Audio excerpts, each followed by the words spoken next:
मैं ज़रा बैरिस्टर उमैर न्याज़ी साहब, कल ही फैसल चौधरी साहब को हम देख रहे थे, बड़ा ज़ोरदार बोल रहे थे, आज उनको लीगल फिट टीम से निकाल दिया कि क्या हुआ? भाई इंटरनेट मेरे तक खबर नहीं पहुंची, मगर है कि इसी तरह की न्यूज़ चली है। अच्छा, तो कोई रीज़न मतलब? लेकिन रीज़न तो अभी ये सलमान अकरम राजा साहब सेक्रेटरी जनरल हुए हैं, आप उनसे पूछ सकते हैं। भाई हैं इसलिए तो नहीं कोई? अगर फवाद चौधरी के भाई होते तो इन द फर्स्ट प्लेस रखा क्यों था? तो फिर कोई और रीज़न कोई मतलब कोई वैसे एनी वाइल्डेस्ट आइडिया कि क्या हो सकता है? कोई आइडिया नहीं। अच्छा, चलें। अच्छा, अब मुझे ये बताएं कि फैसल वाडा साहब का ट्वीट आपने पढ़ा है? वो कहते हैं कि जी आप लोगों ने तो कोई इंटरेस्ट ही नहीं लिया, बानी पीटीआई की बहनों से कोई जाकर नहीं मिले। मैंने कल रात कह दिया था, आज ट्वीट किया, तो आज उनकी माशाल्लाह बेल हो। देखिए बहुत इररिलेवेंट, देखिए हमारे अपने इंटरनल इश्यूज़ हैं, वो जिनके इश्यूज़ उजागर कर रहे हैं उन्हीं को जो है ना ज़्यादा जोश से उजागर करें, क्योंकि देखें टेबल टर्न होते टाइम पता नहीं चलता। जो आज इस तरफ बैठे हैं कल वो दूसरी जगह अपनी सीवीज़ लेके फिर रहे होते हैं, तो ये प्रॉब्लम नहीं है। एक मिनट, ये आपने बड़ी मतलब खुद उन्होंने नहीं कहा कि मुलाकात के लिए मुझे खान साहब बुलाएंगे, दिन के वक्त बुलाएं मैं जाऊँगा, ठीक है, इसका क्या मतलब है? बात है चीज़ों को। और अच्छा, आप लोगों को लगता है कि जिस तरह एक इल्ज़ाम भी लग रहा था कि जी अब बाकायदा कोई डील हो गई, कोई प्लान हो गया, आप देखें मतलब ज़रा सख्तियाँ कम होना शुरू हुई हैं, इज़ इट सो? देखिए डील होनी होती तो इतनी कष्ट गुजार के खान साहब की बेगम आती। आईनी तरमीम ही एक ऐसा इम्पोर्टेंट था कि उसके बाद मामला ठीक हो। 26वीं आईनी तरमीम तो इन्होंने की है बदहवासी में, बुनियादी तौर पे करना कुछ और था और दे फेल शॉर्ट ऑफ इट। और अब इसलिए आगे की जो आप 27वीं 28वीं की गूंज सुन रहे हैं वो इसी वजह से सुन रहे हैं ना। अगर इनका प्लान पूरी तरह से एग्जीक्यूट हो जाता तो आज इस तरह से ना बात कर रहे होते। मगर मसला में से कितना % ने हेल्प किया है टू गेट दिस?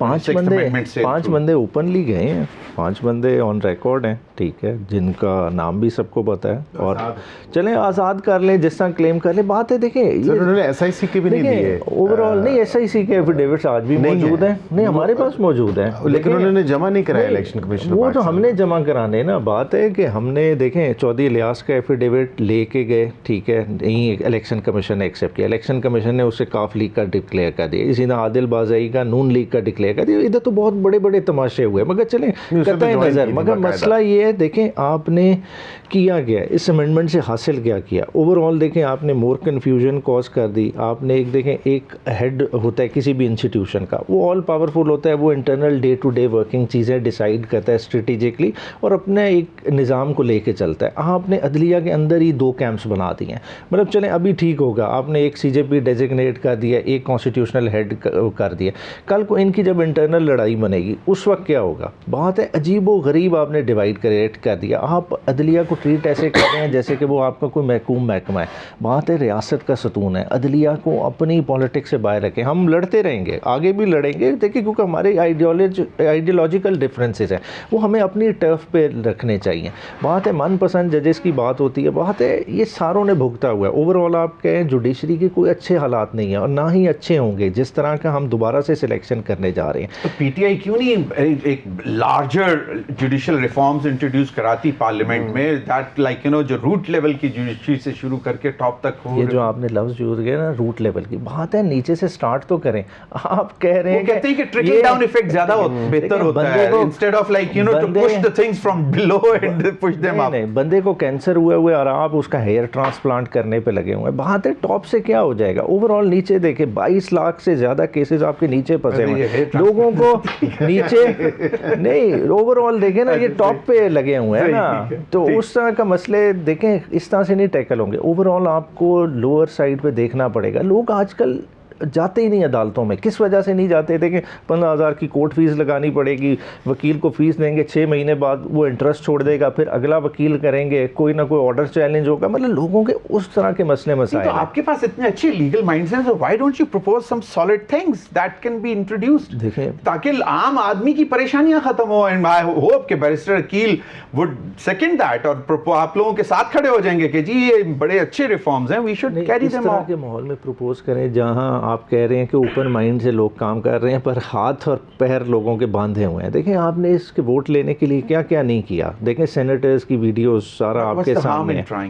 देखिए ट्राई किया जा सकता है, ये कोई कॉन्स्टिट्यूशनल अमेंडमेंट से नहीं स्टार्ट होना, ये एक्ट्स की है बात है। आपका लॉ एंड जस्टिस कमीशन मौजूद है, उसको फाल करें ना, उसमें चीफ जस्टिस ऑफ पाकिस्तान का बड़ा किरदार है, लॉ मिनिस्टर का किरदार है, ओपन करें, पब्लिक स्टेक होल्डर्स को इन्वॉल्व करें। जब तक पब्लिक को इन्वॉल्व नहीं करेंगे चीज़ें चल नहीं सकती। आप कहें जी ADR बड़ा अच्छा चीज़ है, इंग्लैंड में चलता है, भाई हमारा माशरा जिस तरह का है हमारे में शायद वो ना चले, हमें लोकल लिहाज से चीज़ों को जो है ना एडजस्ट करना पड़ेगा। तो वो चीज़ों को तभी होगा जब हम लोकल स्टेक होल्डर्स को इन्वॉल्व करें। जो सिंध का माहौल है वो KP का माहौल नहीं हो सकता। आई अंडरस्टैंड, ऑफ कोर्स, बिल्कुल जी, ये वेरी करता है सूबे, हर सूबे में डिफरेंट माइंडसेट है लोगों का। एक सूबे में जिरगा माइंडसेट ज्यादा है, लीगल का है, जिरगा इज आल्सो मीडिएशन बिल्कुल।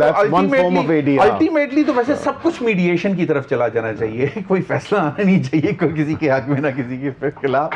बैरिस्टर उमर नियाजी साहब, मुझे एक बात बताएं कि आज भी मैं सुन रहा था कि बानी PTI की हदायत के बाद हम मौलाना फजल रहमान के साथ इंटरेक्शन जारी रखेंगे, तो कहीं पे लगा इस पूरे प्रोसेस में कि मौलाना साहब ने आपको पीछे छोड़ा? हालांकि उनका क्लेम ये है कि उन्होंने आपकी बातें भी रखी।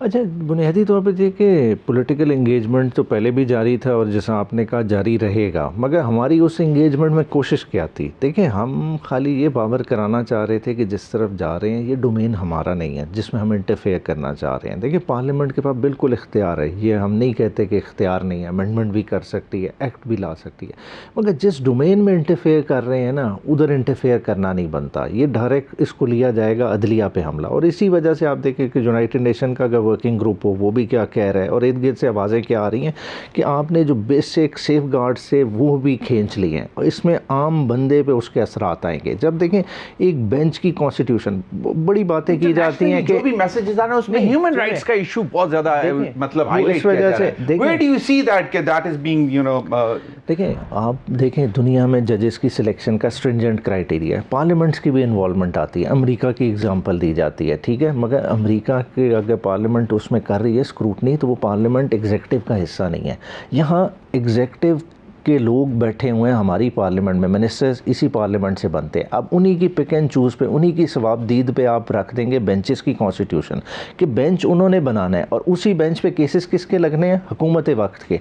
जितनी कॉन्स्टिट्यूशनल लिटिगेशन है किसके अगेंस्ट होती है? आपके अगेंस्ट या मेरे अगेंस्ट तो नहीं होती ना, वो तो होती है हुकूमत वक्त के अगेंस्ट। और उस हुकूमत वक्त को इख्तियार दे देंगे ये वाले इस सर्टन माइंडसेट के जजेस मेरे केस सुनेंगे, तो फिर खुद आप देख लें नतीजा क्या होगा। फिर ह्यूमन राइट्स की वायलेशन भी होगी और इन्हीं वायलेशन का आज मंसूर अली शाह साहब ने बड़ा अपने लेटर में उसको उजागर किया। और अब इस तरह के माहौल में तो फिर आप देखें हम बतदरीज नीचे चले जाएंगे। साहब की से बात शुरू हुई थी कि आप लोग उनसे बाकायदा रखेंगे राब्ते और पॉलिटिकल एंगेजमेंट, लेकिन उन्होंने आपका उस कमेटी से रिक्यूज करना को क्वेश्चनेबल मतलब नहीं उससे करना बनता था। देखें उसमें उन्होंने कहा कि अगर बैठते तो शायद मतलब ज़्यादा बेहतरी आती। नहीं बेहतरी आ नहीं सकती। देखें इसमें बैठने का मतलब क्या था कि हम बैठ रहे थे 26वीं आईनी तरमीम को मानते हैं आप, तो आईनी तरमीम के अलावा हम इस एक्सपेक्टेशन से बैठते कि हम अपना मर्जी का जज लाना चाहते हैं।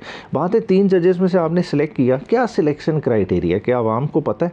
क्या आपने उसके कोई TORs बनाए? क्या कोई चीज़ आई? बात है इस तरह पिक एंड चूज करने फिर उससे बेहतर है। एक दो दफा कह चुका हूँ कि बाकायदा एक था क्राइटेरिया बनाया गया था और तमाम तीनों ऑनरेबल जजेस की पूरा प्रोफाइल था, मतलब जब वो किस तरह का उनका कंडक्ट रहा एज ए लॉयर और फिर किस तरह का उनका कंडक्ट रहा एज ए जज और उनके केसेस और ये सारा सब कुछ, मतलब ऑफ कोर्स कुछ ना कुछ तो रखा है उन्होंने। यही चीज़ अब सामने आएगी। देखिए ये इतना आसान नहीं है। देखिए आप लेमैन, ठीक है, पार्लियामेंटेरियन इख्तियार रखता है।